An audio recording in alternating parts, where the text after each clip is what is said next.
Nais mo bang alamin kung ano ang paksa, pangunahin at sumusuportang kaisipan? Panoorin ang bidyong ito para malaman mo. Keep on watching to learn something.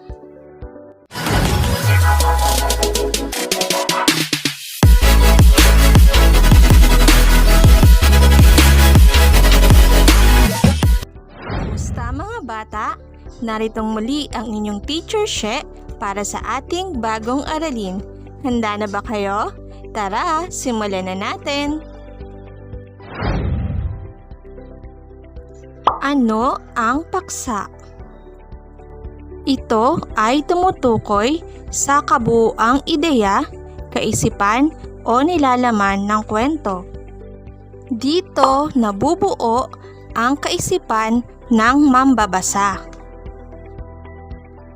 Ito ay sumasagot sa tanong na sino o ano ang pinag-uusapan sa teksto, kwento o sanaysay. Ano naman ang pangunahing kaisipan o ideya? Ito ang nagsasaad ng pinakamahalagang kaisipan ng teksto o kwentong binasa. Karaniwang matatagpuan ito sa unahan, gitna o dulo ng kwento. Madali itong matutukoy kung nauunawaan natin ang ating binasa. At ngayon mga bata, dumako naman tayo sa sumusuportang kaisipan o ideya. Ano nga ba ito?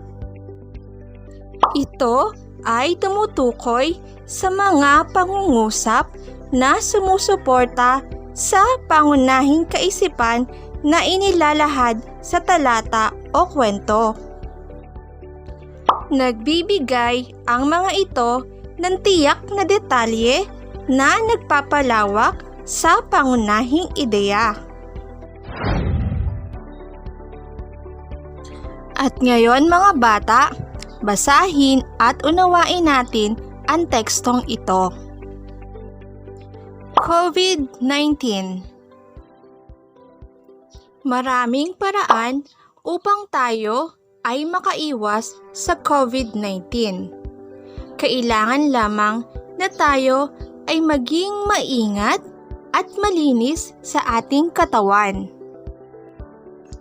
Ugaliing maligo araw-araw. Pamalagiin ang paghuhugas ng mga kamay gamit ang sabon at malinis na tubig. Laging magdala at gumamit ng alkohol pagkatapos humawak sa anumang bagay. Lagi din nating isuot ang ating mga face shield at face mask. Laging uminom ng mga bitamina o kumain ng mga pagkaing pampalusog sa ating katawan.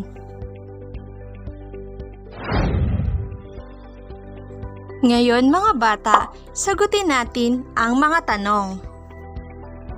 Ano ang paksa ng teksto na iyong binasa?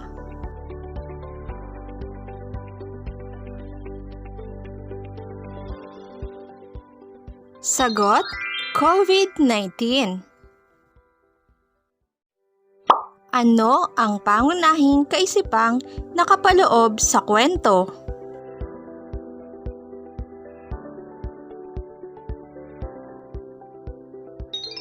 Sagot: mga paraan upang tayo ay makaiwas sa sakit na COVID-19.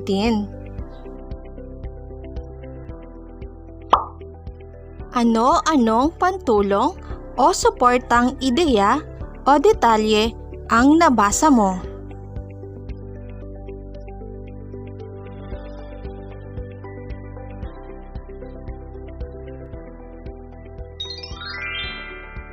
Sagot: kailangan lamang na tayo ay maging maingat at malinis sa ating katawan. Ugaliing maligo araw-araw. Pamaligiin ang paghuhugas ng mga kamay gamit ang sabon at malinis na tubig. Laging magdala at gumamit ng alkohol pagkatapos humawak sa anumang bagay. Lagi din nating isuot ang ating mga face mask at face shield. Laging uminom ng mga bitamina o kumain ng mga pagkaing pampalusog ng ating katawan. At ngayon mga bata, subukin natin ang inyong natutuhan. I-comment ninyo sa ating comment box ang paksa, pangunahing kaisipan at sumusuportang kaisipan ng mga tekstong ating babasahin. Number 1. Ang tubig ay mahalaga. Ang katawan ng tao ay naglalaman ng 70% tubig. Ang mga halaman ay nangangailangan din ng tubig upang mabuhay. Ginagamit ang tubig sa pang-araw-araw na gawain gaya ng paliligo, paglalaba at paghuhugas. Number 2. Maraming benepisyo ang pag-inom ng gatas. Ito ay tumutulong upang mapanatili ang malusog na buto at matibay na ngipin. Nakatutulong din ito para sa mabilis na paglaki. Kung nahihirapan kang matulog, malaki rin ang maitutulong ng pag-inom ng gatas bago ka humiga. Pangatlo, maraming pakinabang sa mga tao ang cellphone. Ito ay isang gadget na ginagamit upang mapabilis at mapadali ang komunikasyon ng mga tao. Ginagamit rin ito sa paghahanap ng mga bagay na nais malaman ang itsura, kahulugan o pinagmulan. Ito ay ginagamit sa pag-aaral ng mga kabataan na ang uri ng edukasyon at kung tawagin ay online class.